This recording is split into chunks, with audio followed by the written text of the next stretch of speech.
Bwana wetu Yesu Kristo apewe sifa. Mpendwa mtazamaji wa MHAE TV, karibu sana kwenye kipindi chetu cha mkate wa leo.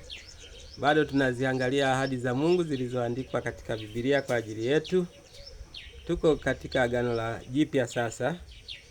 Tuko katika Injili ya Mathayo. Leo tumeifikia sura ya 5. Sura ya 5. Tasoma mistari kadhaa hapa. Anasema naye, tuanzie wa kwanza. Naye alipowaona makutano alipanda mlimani, na alipokwisha kuketi wanafunzi wake walimjia. Akafumbua kinywa chake akawaambia, akawafundisha akisema, heri walio masikini wa roho, maana ufalme wa mbinguni ni wao. Heri wenye huzuni, maana hao watafarijika. Heri wenye upole, maana hao watairithi nchi. Heri wenye njaa na kiu ya haki, maana hao watashibishwa. Heri wenye rehema, maana hao watapata rehema. Heri wenye moyo safi, maana hao watamuona Mungu. Heri wapatanishi, maana hao wataitwa wana wa Mungu. Heri wenye kuudhiwa kwa ajili ya haki, maana ufalme wa mbinguni ni wao. Heri ninyi watakapowashutumu na kuwaudhi na kuwanenea kila neno baya kwa uongo kwa ajili yangu. Furahini na kushangilia, kwa kuwa thawabu yenu ni kubwa mbinguni. Amen. Mpendwa mtazamaji wangu, tumekutana na ahadi tamtamu hapa katika sura hii ya 5. Hii inaitwa sura ya 5, ya 6 na ya 7 inaitwa hotuba ya mlimani ya Yesu Kristo. Hotuba aliyoitoa akiwa mlimani Yesu Kristo. Hapa tunakutana na ahadi mbalimbali. Anaanza akisema heri walio masikini wa roho, maana ufalme wa mbinguni ni wao. Maana yake masikini wa roho hapa ni wanyenyekevu. Heri wanyenyekevu, maana hao ufalme wa mbinguni ni wao. Kwa wanyenyekevu wameahidiwa ufalme wa mbinguni. Mbinguni ufalme watakaoenda kule ni wale wanyenyekevu. Ukiwa mnyenyekevu, ufalme wa mbinguni ni wako. Heri wenye huzuni, maana hao watafarijika.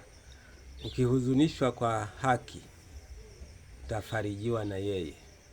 Ukihuzunishwa kwa sababu umetenda haki, basi tegemea kufarijiwa na yeye. Halafu anasema heri wenye upole, maana hao watairithi nchi. Wapole maana yake hapa watu wanyenyekevu pia. Wapole, watu wasiotaka makuu, watu wasiolipa kisasi. Hawa Biblia inasema watairithi nchi, maana yake watapewa nchi watapewa uzima wa milele. Watapewa uzima wa milele. Kuirithi nchi maana yake nchi ya ahadi. Watapewa nchi ya ahadi. Ipi? Yerusalemu mpya. Haya. Heri wenye njaa na kiu ya haki, maana hao watashibishwa. Heri wenye njaa na kiu ya haki, maana hao watashibishwa. Hapa njaa na kiu maana yake wenye njaa ya neno la Mungu na kiu ya neno la Mungu. Wenye njaa ya neno la Mungu na kiu ya neno la Mungu, hao watashibishwa. Wenye shauku ya neno la Mungu, hao watashibishwa. Kama una shauku ya neno la Mungu, tegemea Bwana kukujaza. Kama una njaa na unatamani sana kulisikia neno la Mungu, basi utalisikia. Anasema na kushibishwa, maana yake utajazwa neno la Mungu ndani yako. Heri wenye rehema, maana hao watapata rehema. Ukiwa na tabia ya kuwahurumia wengine, na wewe utahurumiwa. Ukiwa na tabia ya huruma, na wewe utahurumiwa. Wako watu ni wakatili, lakini wako watu wenye huruma. Ukiwa na tegemea kuhurumiwa na wewe. Heri wenye moyo safi, maana hao watamuona Mungu. Heri wenye moyo safi, maana hao watamuona Mungu. Moyo wako ukoje, rafiki yangu, mbele za Mungu? Ni safi au ni mchafu? Hapa ukiwa na moyo safi, maana yake wote ambao mmesafishwa kwa damu ya Yesu Kristo, mioyo yenu ni safi. Hivyo mtamuona Mungu atakapotokea siku ile. Kama moyo wako ni safi, umefanywa kuwa safi moyoni mwako kwa damu ya mwana wa mwana kondoo, yaani Yesu Kristo. Utamuona Mungu siku atakapotokea. Kumbuka siku ile wote tutamuona, lakini wengine watamuona wakikimbia na wengine watamuona Mungu wakiambiwa karibuni wanangu. Heri wapatanishi, maana hao wataitwa wana wa Mungu. Heri wapatanishi, maana hao wataitwa wana wa Mungu. Je, wewe ni mpatanishi wa wagombanao, au na wewe unajiunga na wagomvi? Ni heri yako kama ukiona watu wanagombana ukawapatanisha, utaitwa mwana wa Mungu. Ukitatua matatizo ya wengine, wewe ni mwana wa Mungu, utafanywa kuwa mwana wa Mungu. Lakini wako watu ambao wakikuta watu wanagombana wanachochea ugomvi. Kuta watu wanapigana, mbia acha wapigane.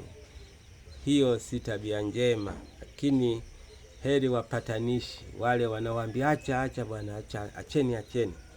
Hao ni wana wa Mungu. Hao ni wana wa Mungu. Wana wa Mungu wana tabia ya upendo na kuonyesha upendo kwa wenzao, kwamba hapana, msigombane, msipigane. Mungu hapendi hivyo. Heri ninyi watakapo washutumu na kuwaudhi na kuwanenea kila neno baya kwa uongo. Sasa hapa anasema kwa ajili yangu. Heri ninyi watakapo washutumu na kuwaudhi na kuwanenea kila neno baya kwa uongo kwa ajili yangu. Kisemwa kwa ajili ya Yesu.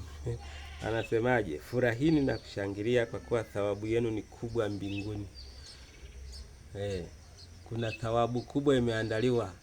Watu wakikusema kwa sababu wewe umempenda Yesu. Watu wakikusema kwa sababu naihubiri Injili. Watu wakikushutumu kwa sababu wewe uko kwa Yesu. Furahi, kwa kuwa thawabu yako ni kubwa sana kule mbinguni.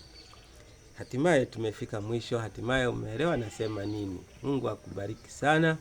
Hebu haya mambo niliyokuambia yashike, yafanye, yaishi. Mbinguni kuna kuhusu. La sivyo mbinguni utaisikia tu kwa masikio yako. Mungu akubariki. Tukutane kwenye kipindi kijacho, na usiache kuniunga mkono. Asanteni wale mnaoendelea kusubscribe kwenye akaunti yangu ya MHAE TV. Mungu awabariki sana.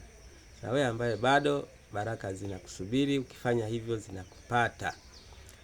Na kubariki asubuhi hii kwa jina lake Mungu